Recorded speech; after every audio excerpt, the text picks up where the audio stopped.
Hello and welcome to episode 19 of the Alfa Romeo Driver Podcast, brought to you by the Alfa Romeo Owners Club.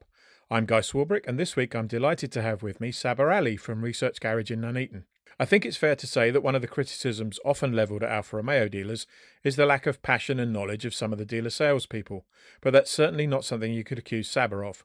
4C owner and active member of the East Midlands Section, he eats, sleeps and, as we'll see, dreams Alfa Romeo. Good afternoon, Saber. Hi, good afternoon. Thank you for having me. You're very welcome. So we'll get on to your current role in a moment or two, but how did you get involved with Alfa Romeo in the first place? Did the passion for the brand lead you to your job, or was it the other way around? It was a bit of both. My late father owned an Alfa Romeo 156, albeit it was a battered, many hundreds of thousand miles, 2-litre JTS. That was the car I used to sneak out of my parents' house at around 12 o'clock or 1 o'clock in the morning as an 11-year-old, trying to figure out how the clutch worked. I did jolt it forward many times before I eventually learned what it does. That was kind of the first car I really was naughty with, I suppose, but that's what got me into cars, sort of thing. And I had a few sales roles before the one I'm in now, and it was always said to me, I have this encyclopedic knowledge of cars. Why not put it to good use? So I applied to Leicester Alfa Romeo, but they actually, I was 19 at the time, and they actually turned me down to say I wasn't experienced enough, and I wouldn't be able to deal with the potential clientele for that brand. So I wasn't too happy with that because it was a staged interview. We had to get through 3 stages, and I got through all 3, and he had to do a maths test and all that kind of stuff. And I came second, and I was beaten by a chap who had many years of experience. So I pursued the general manager at the time, and I kind of rang him several times, asking him, because that chap actually didn't start. And what he did say was I could work for the same company, albeit in the Suzuki brand. So I started out with Suzuki, but it was always my aspiration to get in with Alfa Romeo. So I worked in Suzuki for 18 months, which was fantastic. And I eventually pushed them to transfer me over to Alfa. And here I am 4 years later. So you made a swift departure from Suzuki. Suzuki was great. I actually do miss it. Unlike Alfa, it was a very simple brand, and incredibly easy to sell. I have to say with Suzuki, they're fantastic value cars and they're reliable. But no, very much glad I made the move. So you've been in the role for 4 years. How long have you owned an Alfa? 3.5 years. 3.5 years. So I had, when I was working for Suzuki, I had an Abarth 124 Spider, and then actually first set my eyes on the Alfa 4C when it first came in around 2014, and this is when I was in Suzuki, and I fell in love with the car. Absolutely, when I first laid eyes on one in the flesh, absolutely smitten, and I made the promise to myself that I'd eventually get one. So I started working for Alfa, and I knew I had to save for many years to be able to afford such a car. Then the news came through in 2017 that the 4C would be no more. Alfa were to get rid of it, prematurely, in my opinion. And I had a bit of a panic because I wanted my spec. I wanted, white cloth seats, yellow brakes, dark wheels, and sports exhaust. And I knew that if I didn't get one new, I'd have to try and find a used one. And I knew that people buy these cars for a reason, and I didn't want that one that was meddled with, and I wanted one of my spec, and I just knew I wouldn't be able to find it. So I raided every sort of savings account and every bit of money I had just for the deposit to be able to finance one. And I actually couldn't do it, but my wife actually placed the order for me on my behalf without my knowledge, because she knew I couldn't make the leap. I just couldn't do it. It was just too much money. But she pushed me to do it, and I'm very grateful for doing so. And 7-8 months later, it was built and ready. Yeah, and I've owned that car ever since new, and I've still got it to this day. So you said you didn't want a second-hand one because people do tend to kind of mold them in their own image. 4C owners tend to tweak a few bits here and there. What have you done to yours? So far, just cosmetic. I've put a couple of decals on. Some chaps from the East Midlands group might know. Hastily applied decals to the car, which has got some bubbles in it. But I've actually left it on the car, and the guys from the East Midlands group will know what it looks like. And I do like it, but I haven't really meddled with the car in any other way. It's a very good reason for it. A lot of people do the AlphaWorks suspension mod, or which is quite popular. The thing is that I do like driving the car, and I like the fact that I only drive it perhaps once a week or once a fortnight, and even less so in the winter. And I like the fact that you've got to be awake when you drive it. The car will launch you into the nearest ditch if it has the opportunity. But I like that you've got to really drive it. You can't. It's not a car you can cruise in. But that's part of the appeal of it.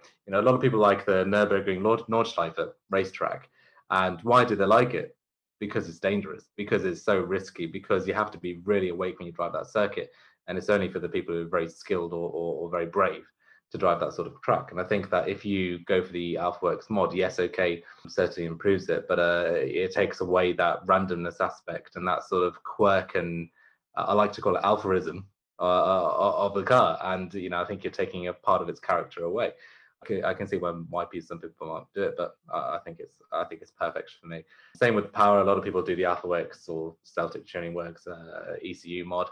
In my opinion, it has enough power. Yeah, I've never driven that car and wished it was quicker. The only time when you wish it was quicker is perhaps when you're on a racetrack. At a very fast one. It's a racetrack with lots of straights. You could never use all of its power at Castle Coombe, or Cadwell or someone like that, or Brands Hatch Indy even. So I think it's more than enough power. I love the steering for what it is.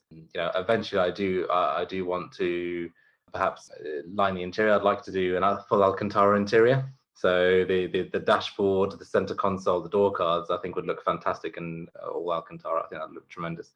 But that's probably as far as I'd go.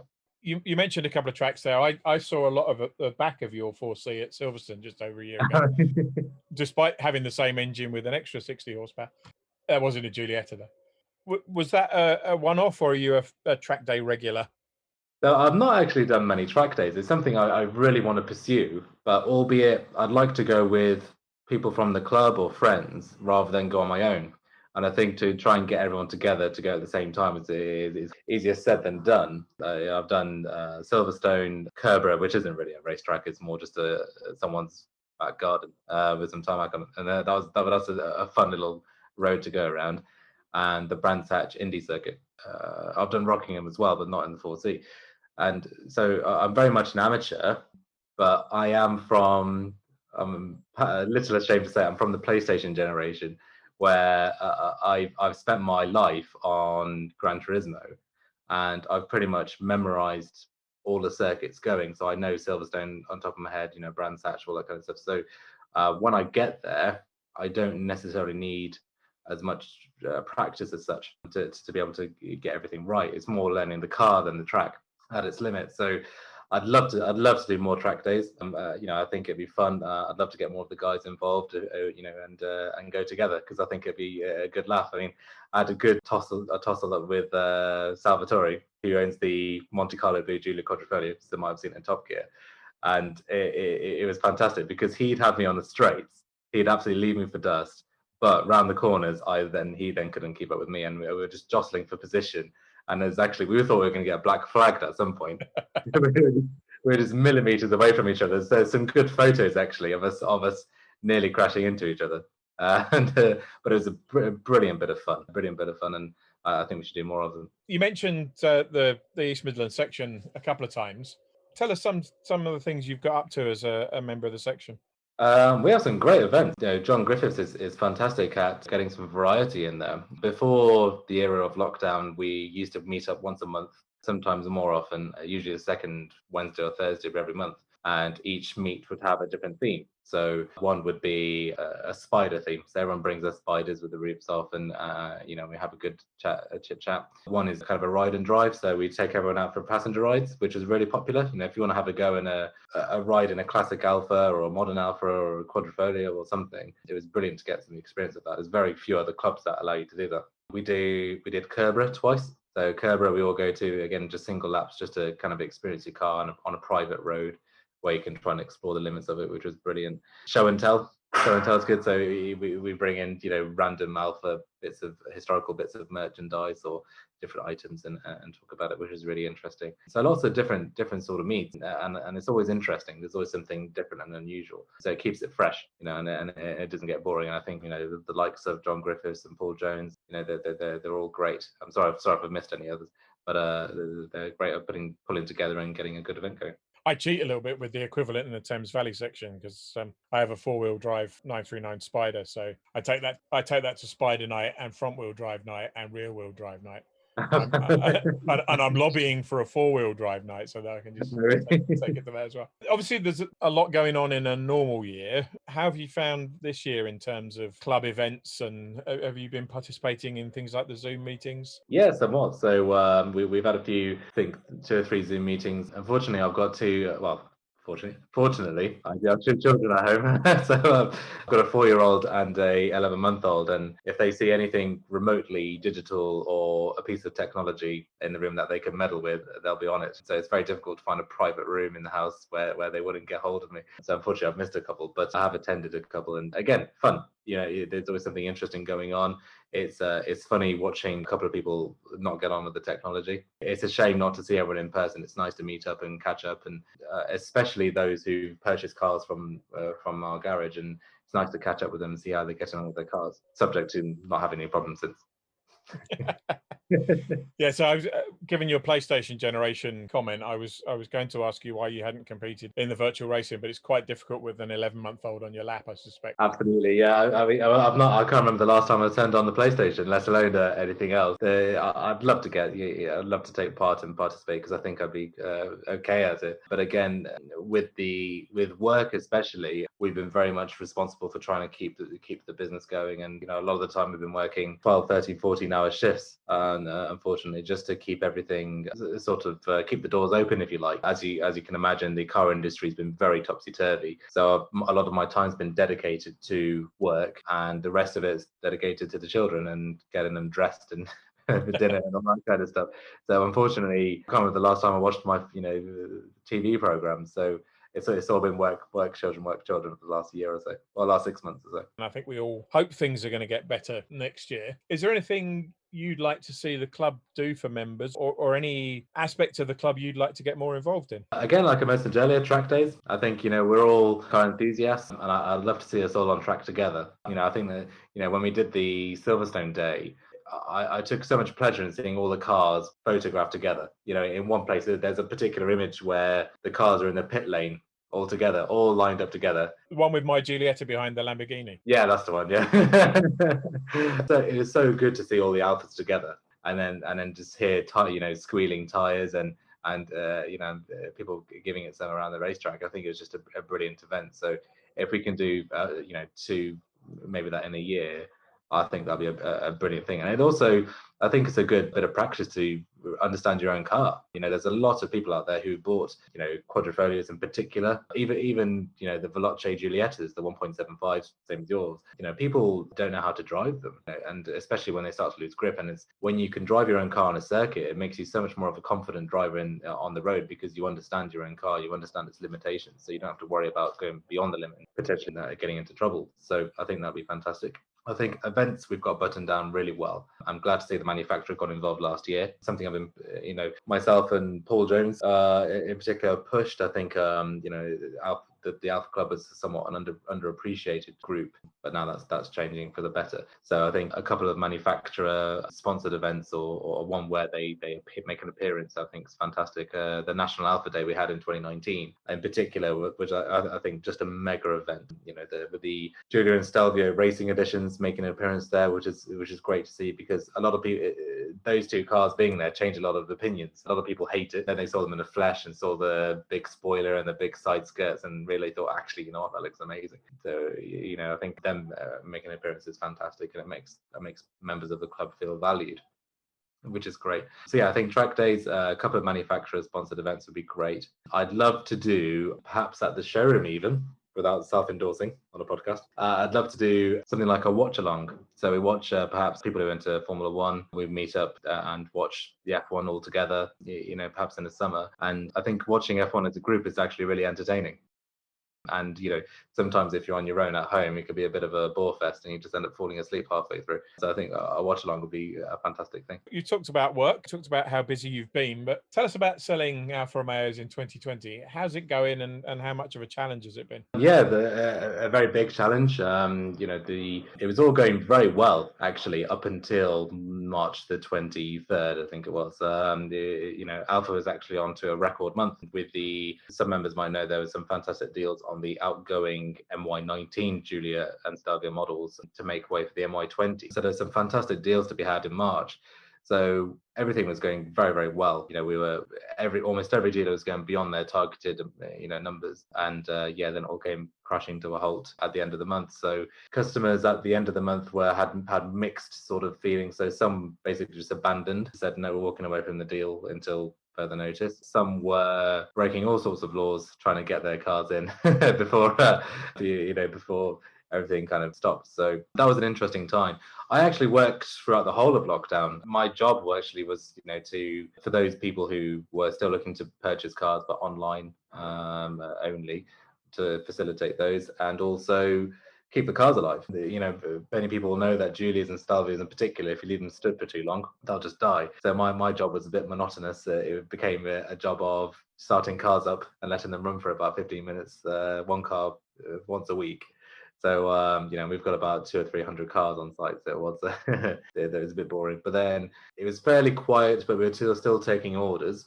And then in May, we got the green light to start delivering. So we started delivering cars all around the country, which is a fantastic experience, actually, delivering people's new cars to their homes. Some people might remember that I covered up the fronts to the cars with just some makeshift vinyl, because I delivered one new Giulia Quadrifoglio back in May. And I picked up the tiniest of stone chips on the way. Nothing I could do about it, right on the corner of the grill. The customer noticed it, and as you can imagine, wasn't very happy, held me accountable, so I had to take the car back and have it repaired. But this is someone's brand new Giulia Quadrifoglio. So I basically said, I'm going to protect every bumper and bonnet for every car I deliver now from that point. So it was fantastic, because on the motorways, people thought it was some sort of prototype vehicle. No concept. So we had people like trying to swerve over, trying to take pictures of the car and sell it for as much money as possible to Autocar magazine. So it was a good experience delivering around the country. It was actually, we had a good time. I'd have a colleague in tow and then we'd drive back together. So it was a good time. I got stopped several times by police, which was entertaining, because I'd be in a Giulia Quadrifoglio and they'd stop by and say, "This is your car, sir." "No, it isn't." "Okay. How old are you?" "I'm 25. "Right. Can you step out of the vehicle, please?" I'm not doing anything bad. It's just whenever police see a car with trade plates in the windows, they don't like it, so they can stop you, especially if it's a nice car. So, but no, we were naturally busy. And then once June hit and dealerships were officially allowed to open, it was a free for all. It was absolute free for all. I've never been so busy in my life. We were all working probably 14-hour shifts per day, 6 or 7 days a week, just to keep up with the level of inquiries and sales and things that are going on. Don't forget, the MY20 has just been launched. So yeah, the new updated Giulia and Stelvios, and people are flocking in to buy them. So it is an incredibly busy period of the year. So June, July was fantastic. And then August was all about the 70 registered cars. So everybody was placing their forward orders. So again, incredibly busy time. And then September was a record month. So we'd never sold so many Alfa Romeos in 1 month in our history. So it was fantastic. And we had really good going until obviously Boris has finally taken into account his scientists' recommendations, and he's locked us down again. And now it's gone back to how it was back in March. And I know it's early days yet, but the Affinity Deal with the clubs now in place, has that made any impact yet? Has it made a difference? Yeah, massive. Absolutely massive. I have to say, I'm incredibly grateful to the brand and the people who pushed it. But it's an incredible amount of money that you can potentially get off the price of the car. What I like about Alfa is that they've kept it quiet, apart from the people that it's relevant to. And the reason why I say that is because when you see discounts and cash off and finance deposit allowances plastered everywhere, it makes the car seem less desirable. So, you'd never see a Porsche, advertised with £10,000 off. You'd never see a Bentley with any money off. You'd never see a Rolls Royce. Whereas other manufacturers like, volume manufacturers like Renault and Vauxhall and things like that, all they can talk about is interest-free and how much money you can get off on. And What Alfa have done is they've been able to do a great deal for the members, but at the same time keep it hush so it keeps the value factor in the cars, and therefore they retain their value and they're desirable. To advertise discounts is a very, very poor thing to do for the brand. So I like that they've done that. So in terms of numbers, the Giulia Quadrifoglio, for example, one of the members of the club actually just purchased one from us. The normal finance deposit allowance for PCP finance is £1,500. So that's how much you get as a contribution from Alfa to purchase a car on finance.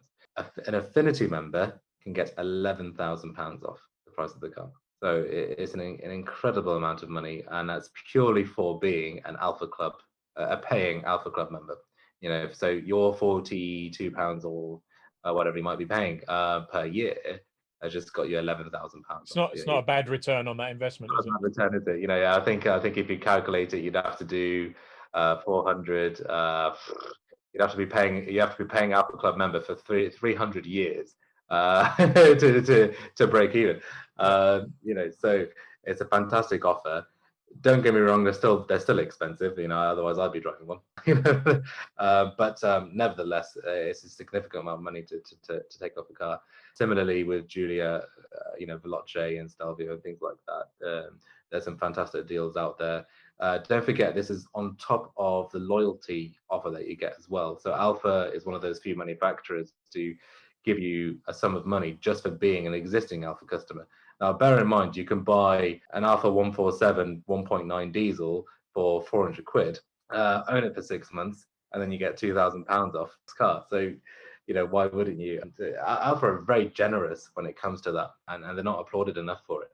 So yeah, you can get quite a significant amount of money off a new car just by being an Alfa member and or owning a previous Alfa.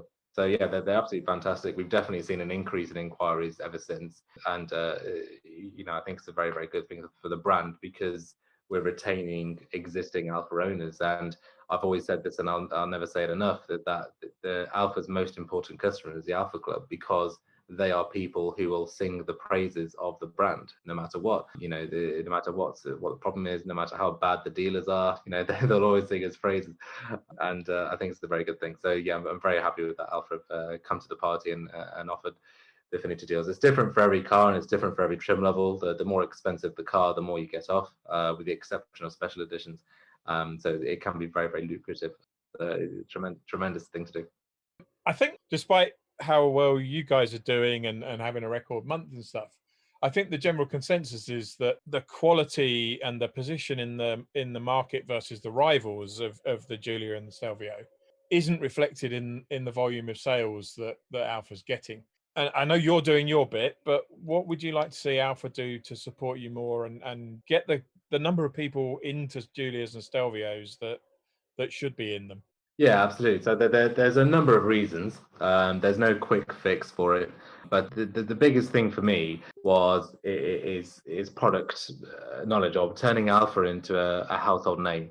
That's a big thing. We recently had a staff member join us, and he just bought himself an Audi A4 about a year before he was employed by Alfa. He told me he didn't even know what the Alfa Romeo Giulia was until he was preparing for his job interview. So that's very powerful, and he was a car enthusiast. So the fact that he's bought a very bland and dreary car when he could have had something like a Giulia was disgraceful. I think that the fact that he's got no knowledge of what it is, I think is poor.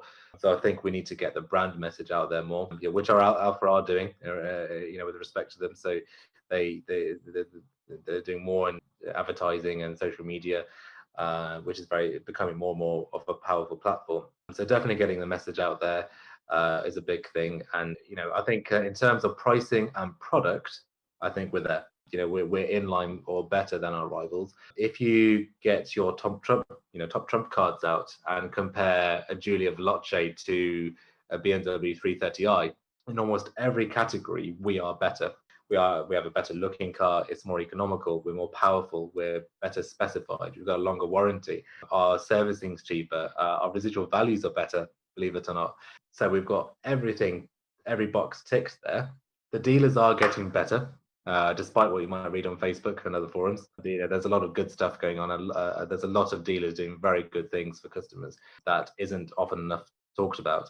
So they are improving somewhat. There's no quick, easy reason to why we aren't selling in our desired numbers. I think one big thing, and it's probably a bit too late to change it now, is that there's not that many dedicated Alfa Romeo dealers. A lot of Alfa dealers are part of what we call brand centers, which is combining with Alfa Romeo, Jeep, Abarth, and Fiat, and sometimes Fiat Professional. So sometimes it can be diluted. But having said that, if you go to other garages, they can be quite similar. If you go to Sytner have a number of they have Audi, BMW, Mercedes all together sometimes. So they don't have the problem. So it's not an excuse, but I think if we had more dedicated salespeople, but that will come with time. I think when the way I consider Alfa Romeo to be is how Audi was in the mid to late 1990s. That's how I'd say our brand awareness is. We're known, I think, publicly as a good brand, a sporty brand. We're endorsed by several journalists like Chris Harris and Jeremy Clarkson, people like that who very much endorse the brand. It's just a matter of time where we get more cars out there, we keep putting new products out there, continue to innovate, and then eventually with time we will be where Audi is today. There's a for and against that. If you do become as big as Audi, you risk your brand becoming diluted, with rubbish. You can name 5 Audis that just don't have they don't. We talk about brand values, and Alfa's brand values is dynamism, it's emotion, it's perfect weight distribution, innovation, and you want to stick with that. So you don't really want to become as big as the German brands. They are ultimately volume makers now. They are not luxury makers. They are volume-based makers who offer some luxury products. The way I'd like to see Alfa go is in the direction of Porsche. So Porsche make exclusive cars. They only have about 5 cars in the range, but they're very much considered as being the best cars in the range. Now, they're not the best cars in the range because the Stelvio factually is a better car than the Porsche Macan. But the Porsche Macan will sell in better numbers because of the badge on its bonnet. If you go back to the 1980s, that wasn't the case with Porsche. Porsche were on the verge of bankruptcy before they were acquired by VW, and they were just known for making one good car, which is a 911. We're similar to that now. We make 2 good cars, Stelvio and Giulia. With respect to the Giulietta, it is an older car now. It's a 10-year-old car ultimately, although we've still got the new Sprint in the showroom, which is also known as the final edition, if you like. We are very much on the up, and I would like us to be considered in the same similar name to Porsche. I appreciate we'll never become as expensive as Porsche, which is probably a good thing, because that's Maserati's job. But we're very much a sporty brand, but we're still accessible for the wider audience. So yeah, I think it's just a matter of time. We haven't met the sales figures we have just yet, but then we've had a few obstacles in its place. And I think the 2020 Giulia and Stelvio bring the cars into line, or if not better than our rivals. So again, it's just a matter of time. It's interesting that you choose Porsche as a benchmark in that context. My favorite Enzo Ferrari quote was, "We could sell all the cars that we manufacture in California in a month, but if we did, we'd just be like Porsche." You own a 4C. 4C is a lot of people's dream Alfa. Yeah. Are there any other Alfas on your wish list? Oh yes, many. How much money do I have? My next Alfa I'd like to get, I'm really after, this might be a bit of an unusual one. I'm after a Alfa Romeo 164 3-litre. Yeah, I'm very much in the market for one, preferably white with grey bumpers. That's what I'm after, and many plans for it. I don't know, just something about that car appeals to me. I think it's a fantastic looking car, and obviously fantastic engine, and I think will age really well with time. Another one is a 147 GTA, pearl white with tan leather, or black and tan leather. My favorite color is white, by the way. I don't know if I did get that. Yeah, I do like cars in white. My last 4 cars have been white. I would love a 147. If money allowed it, I'd like to have a Stelvio Quadrifoglio. The Stelvio Quadrifoglio, it upsets me how underrated this car is. When it came out in 2018, they took the car around 3 different circuits around the UK. Brands Hatch, the other 2 escaped me, but they broke the records for the world's fastest SUV around those tracks, around the Nürburgring. World record for the world's fastest SUV. The car does 0 to 60 in 3.7 seconds. Go back 10 years, The Ferrari California couldn't do put 0 to 60 in 3.7 seconds. To think a family SUV starting at £62,000, whatever it is, can do that. It's phenomenal. We have an amazing product, a groundbreaking, innovative product, and to this day, nobody has made a faster SUV for the same money. Nobody has. Porsche Macan Turbo is a more expensive but still slower car. The F-Pace SVR is a slower car. The Cayenne Turbo is a slower car. The only cars that outperform it are the Lamborghini Urus, and I think one other super SUV, maybe the Bentley Bentayga. But nobody makes as good as an SUV sub £100,000 in the entire world. I think that's how powerful the brand is. The car's still faster than its big brother, the Maserati Levante Treveo, which has just come out, and it's still a slower car. So it's so underrated, and it drives like a car. There's a lot of people, especially in the club, who are guilty of this, who say, I don't like SUVs. SUVs are terrible. I still have this attitude, but they've made it drive like a car. I'd almost go as far to say Stelvio Quadrifoglio handles better and would go around a track purely in corners quicker than a 156 GTA. In terms of handling performance. That's how advanced that car is. And I insist, if nobody's driven one before, in anger, drive one, because it'll change your mind. I was of that view about SUVs in general before I drove the Stelvio. And I drove it at Goodwood at an Alfa event.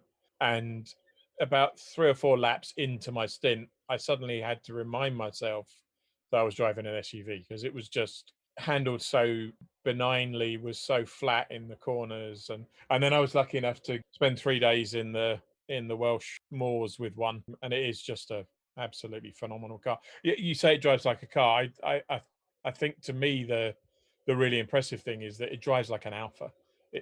It's not just a car. It's every bit an Alfa. And the 147 GTA is another interesting choice. I went to my local dealer to put a deposit on a 156 Sport Wagon, and they had 147 GTA in for first test drives. And I took a test drive and came back and put a deposit on the GTA instead.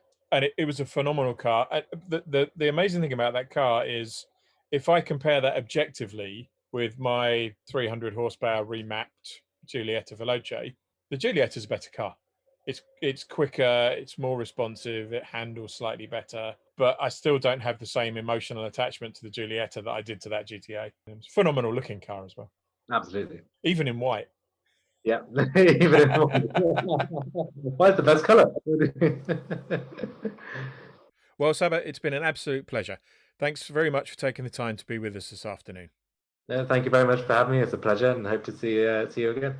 Before we go, I'd just like to put in a quick plug for rounds 22, 23 and 24 of the Aroc Bianco Motorsports Future Alfa Racer Championship. If you haven't seen it so far, this is our prestigious virtual racing series, with the winner getting a racing licence, a test day and an outing in a real racing car at the opening round of the Alfa Romeo Championship in April 2021, courtesy of our friends at Bianco Motorsport. All rounds are streamed live in the main Facebook group and on YouTube, and now feature live commentary from McRae Williams, which adds a whole new dimension to the racing. This week's event is a bit special, with our first ever triple header from Bahrain, with race 1 in the daylight, race 2 into the sunset and race 3 in the dark. Qualifying in the 3 races will be streamed from 7:30 on Thursday the 26th of November, with lights out for the first race at 8:05. That's it for this episode. As usual, we'll be back in 2 weeks' time from 1:30 on the 6th of December for our penultimate podcast of 2020, available to download from Podbean, iTunes, YouTube, and everywhere else good podcasts are found.